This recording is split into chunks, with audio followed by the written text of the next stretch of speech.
We've got Cory Jobe, the director of the Illinois Department of Tourism, to tell us about the best budget-friendly trips, not tips, but they are tips about trips in our state. That was a little A.B. rhyme scheme for you. Cory, what's up, man? Good morning. How are you? Doing well, my friend. It's always fun when you come in because I can close my eyes and envision myself when I open them of some cool places you're about to take me Well, we've to. got a lot of great places in Illinois this summer to visit. So, yeah, absolutely. So we've talked about this place a little bit throughout this last few weeks, and it's Ottawa. They have a wine fest this weekend. So this weekend is Starved Rock Country in Ottawa itself is just a great place to visit.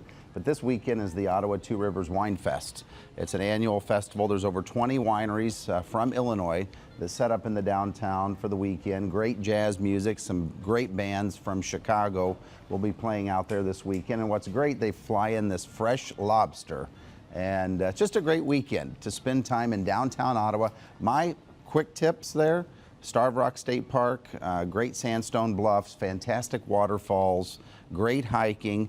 But if you're tired of wine, there's also Tangled Roots Microbrewery in downtown Ottawa. And this is Starved Rock. Starved Rock. I mean, look at the views. It's just incredible. This is a great way to spend the weekend. This is only 70 minutes outside of downtown Chicago. 70 minutes. It looks so wildly different from what we experience here in the concrete jungle. Well, the canyons and the waterfalls, it's incredible. I did the wine festival last year. I took a bunch of people from Chicago that had never been outside the city to Ottawa, and they said, "This is Illinois," and I said, well, "You're only 70 minutes outside of the city." So it's a great way to spend the weekend in Ottawa. Yeah, and it's an easy trip, as Very you said. easy trip. How about Shawnee National Forest? Well, this is one of my other great. If you're up for outdoor adventure, the Shawnee National Forest in southern Illinois, it's home to the Shawnee Hills Wine Trail. People again say this is Illinois, but look at these scenic views. Fantastic wineries that have been in the Shawnee Hill area for about 30 years.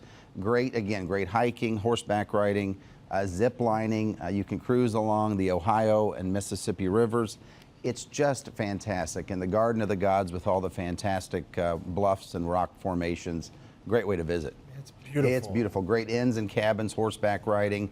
I'm telling you, this is it. I took people for the eclipse there last year. Yes, I remember it. They fell in love with it. It's just a great time. I bet. This next tour might be something people fall in love with, the Frank Lloyd Wright tour. Yes, so we just announced the new Frank Lloyd Wright Trail. Illinois is home to more Frank Lloyd Wright designed sites or homes than any other place in the world. And we have 13 sites that are open to the public. Chicago, Oak Park, his home and studio. Sure. Down in Springfield, out in Rockford. And this is, we created a new Frank Lloyd Wright Trail with trip itineraries to really get people to connect with this world-known architect. It was his 150th birthday last year, and you can take a trip across the state, visit this fantastic architecture, really see some unique prairie-style designs. The home in Rockford, the Lawrence House, was the only home that Frank Lloyd Wright designed for somebody that was confined to a wheelchair, so it's pretty remarkable. And then the home in Springfield, the Dana Thomas House, has got some of the only pieces of prairie-style furniture and lighting that was ever designed by Frank Lloyd Wright. So it's a great trip if you're into architecture. For sure, and even if you're not, I think you could be flipped into being an architect. Well, and anybody, if you're a millennial, Gen X, or Boomer, everybody likes to get out and hear a story, connect with somebody famous, and the work that's been done by him as an architect will live on for generations. Sold on that one too, Cory. All right, how about Alton and Grafton? Well, Alton and Grafton, again, some outdoor adventure, but what I love about Alton is the views of the mighty Mississippi. This is a fantastic area. The drive between Grafton and Alton up the Mississippi River Road is one of the best views, I think, in the Midwest. Ballparking it, how far of a drive is Well, it's about a 3.5-hour trip on Amtrak. Okay. About a 5-hour drive. So if you want to, you can take a train right here from downtown Chicago. You can do it in a day. You can do it in a day. It's a great inns and B&Bs, some really great zip lining. Again, a lot of hiking, horseback riding, Pierre Marquette State Park. But again, the views, I mean, it's just incredible. And a lot of great microbrews, wineries, again. Another great outdoor adventure weekend in Illinois. I got to admit, I envision my Cory Jobe vacationing in a tailored suit. I feel like I can't see you in like shorts or Oh, no, I wear shorts. Trust me, and T-shirts. He's always dressed to the nines, isn't he? I mean, am I wrong? I see you in that suit just taking in all the sights.